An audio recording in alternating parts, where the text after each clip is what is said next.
Scary ride for some BART passengers over the weekend. A man aboard a train was spotted carrying a machete. KPIX 5's Juliette Goodrich is live in Oakland with details on the frightening encounter. Juliette? Definitely a scary ride home. A lot of passengers coming from San Francisco into Oakland, and this guy had a bag of knives. When he pulled one out, a passenger tells me that's when she called police.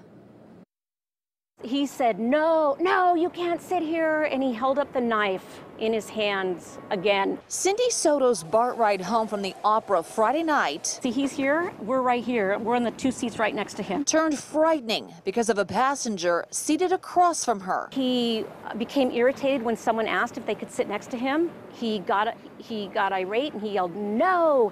He grabbed his hand, he pulled out a knife, he raised up the knife, and that's the first time we saw and really noticed exactly what he had. That's when she grabbed her phone and discreetly took this photo. They're like butcher knives. But she says it was his behavior that was even more disturbing. He pulled up the knife, he held it up to his throat at least 2 or 3 times.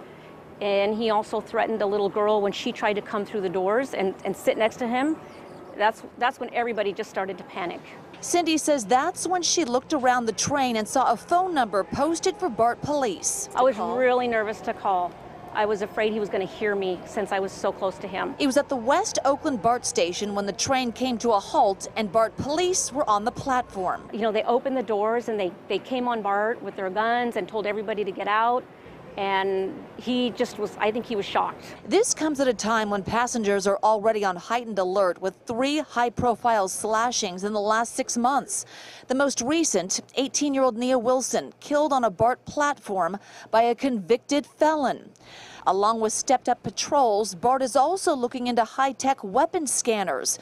But until that happens, it takes vigilant BART riders like Cindy to be an added layer of protection. I think it took a good couple of hours just for the adrenaline to go down and for us to just feel like I could sleep. Now, we chose to blur that man's face because he was not formally charged. In fact, he was taken to the hospital for a mental evaluation.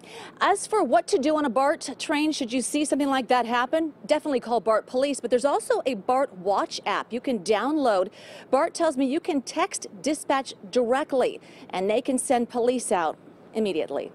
In Oakland, Juliette Goodrich, KPIX 5.